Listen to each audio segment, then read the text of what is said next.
blind student. Na hii blindness si eti nilizaliwa nayo. Nilikuwa blind after class 8. Then I came to Likon School for the visually impaired. Ambapo nimesoma hadi niko form 4. And I love biology because biology imenisaidia nielewe ulimwengu vile uko na nikuwe naweza solve world problems.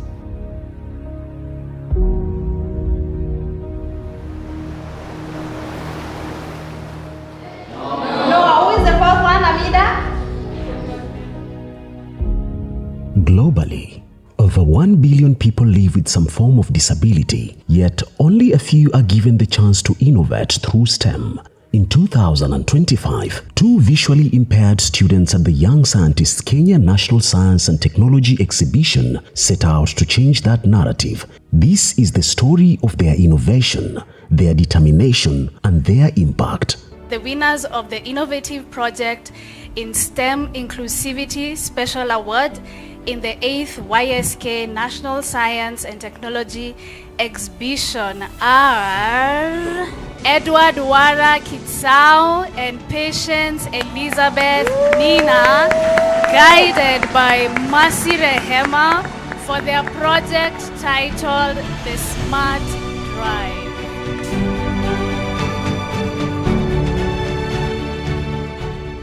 Wheelchairs offer movement, but often depend on external assistance or power sources that are unreliable, expensive, or inaccessible. So the question became simple, yet bold. What if movement itself could create power? What if mobility could create independence? From that question, an idea was born. Our project is Smart Drive.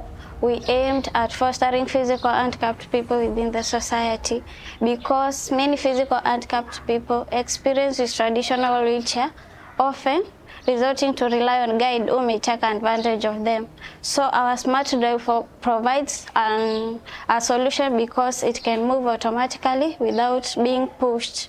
So our Smart Drive is powered by dynamo, which generates electricity from the motion it makes. So zile dynamos venye hii motor ina rotate, zile chains zitakuwa ziko connected na zile dynamos zingine, so itakuwa iko na uwezo wa kutoa hiyo electricity hizo dynamos, ambapo hapo huo moto ukitolewa vile tuna connect, tunaweka pali pamoja, ambapo ukitoka hapo unaingia kwenye inverter ambapo hizo dynamos ni 6 na kila dynamo ina produce 12 volts, ambapo ikitoka hapo inaenda kwenye charging control box. Kwenye charging control box sasa moto unagawiwa mara kadhaa. Moto mwingine unaenda unacharge ile battery ya 12 volts ili ile motor iweze kuendelea kuzunguka. Alafu moto mwingine unaenda kwa controller sasa ambao ni joystick. So ikitoka kwa controller sasa, ile controller ndio itakuwa iko na sensors sasa. Inagawa moto kama ni kwenye motors, acceleration, deceleration, siren, horns, indicators, so zitakuwa ziko programmed pale kwenye ile joystick. In a world searching for sustainable futures, the students didn't just imagine one, they built it. Our project can be applied also in motorbikes and vehicle, whereby in vehicle it uses something we know as coil, which generates electricity and enable the vehicle to move without using fuel or without being charged. So our project is not only used in wheelchair, it also can be applied in many other things. It is innovation rooted in lived experience, sustainability driven by necessity, and a solution designed by those who understand the problem best. Venye nilianza kufanya hii project haikuwa rahisi vile, kwa sababu unakuta kama mfano research kama vile unakuta inakuwa ngumu kwa sababu mimi mwenyewe niko short sighted. So nikianza kufanya research inafikia pahali macho yanakataa. Unabidi utafute mtu mwingine akufanyie research. Innovation like this is born in schools that believe in potential beyond limitations, schools that nurture talent, curiosity, and courage in every student. I think it was in 2020 or 2021, that is when I met Patience.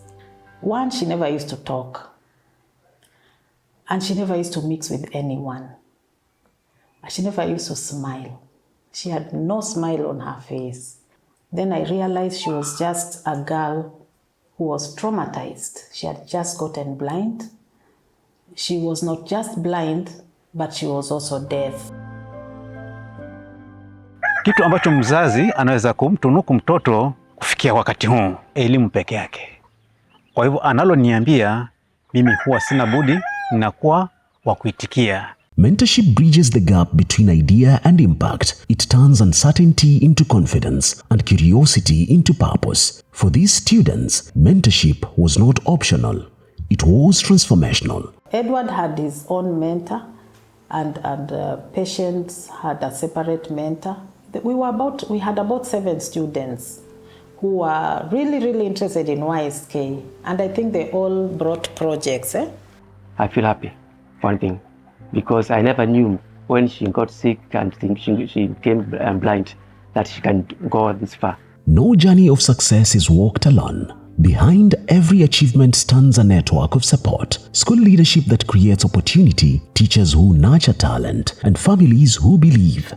Alikuwa anasema hapo nyuma kabla hajaenda shule, mama, nataka niwe mtu mkubwa na mimi nitolewe kwa magazeti. Basi tukaona kama ni ndoto.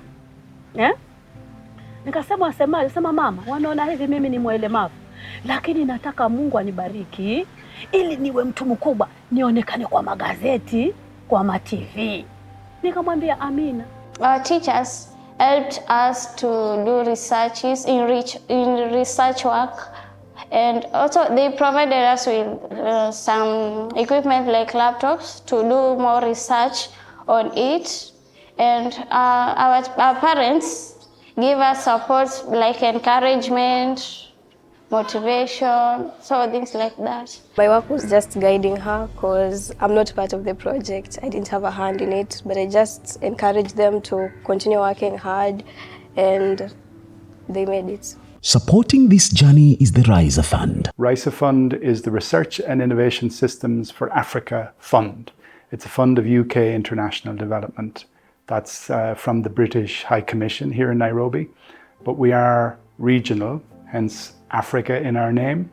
We're in 6 African countries, Kenya being one of them, and probably the country that we've, through the fund, invested most in. But we also work in Ethiopia, Rwanda, Nigeria, Ghana, and South Africa. So they're priority countries for overseas development assistance from the UK government.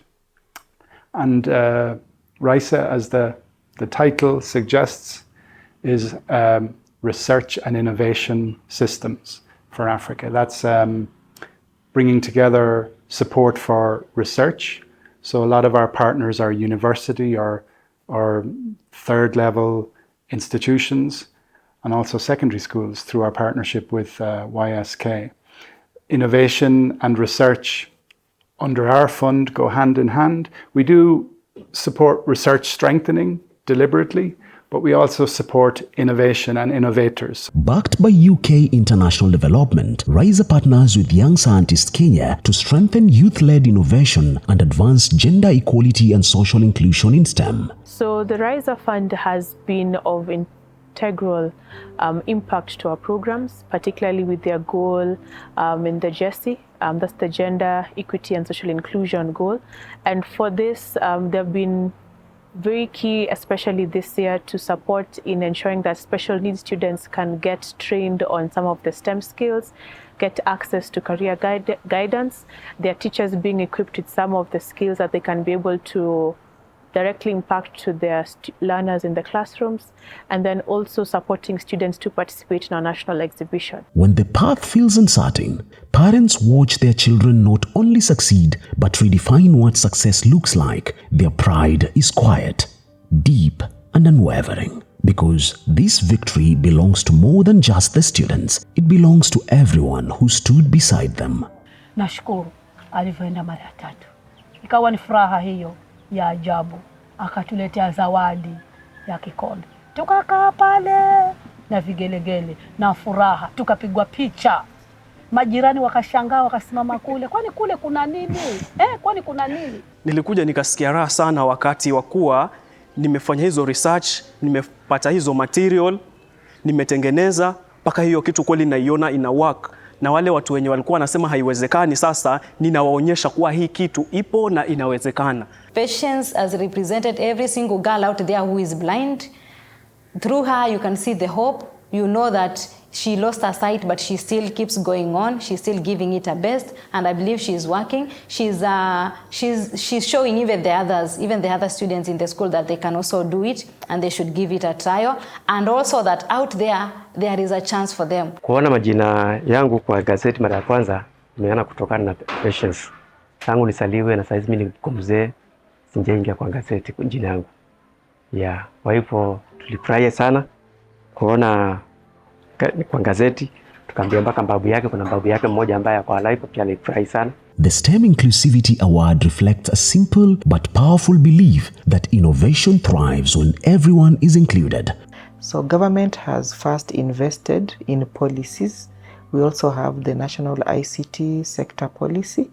We also have the National Education Sector Strategic Plan 2023-2027, which fronts for inclusion or inclusive STEM. We have many awards that we normally give celebrating some of the most innovative projects, and particularly one that is of key importance to us and some of our partners is the STEM Inclusivity Award, which celebrates projects that break barriers and give equal access to people or students with special needs. So all this ties to our Leave No Learner Behind initiative, which allows us to ensure that none of these special needs students are left behind, and how they can always be included in our programs and included in competitions such as this, for them to be able to grow and to learn from their peers. We had never had more than 3 students taking physics in any particular year. But this year we have 8. Is it 8 or 9? And we give this thanks to YSK. We've seen more students getting engaged in STEM subjects. We have received feedback from some of the past participants of how they've been able to participate in or rather take up STEM career pathways. We do have a few students on scholarship based off their participation in our activities and how they've been able to go to the tertiary level and still continue to grow their interest in sciences. Tunawaunga mkono sana shirika, tunawaunga mkono nyote. Hawa watoto washikeni vizuri, mnafanya vizuri. Maana hawa mnapowashika vizuri, hata wale wengine ambao ni walemavu nao ambao wako huku nyanjani wamesahaulika, watasimama kupitiana na hawa ambao sahi mko nao.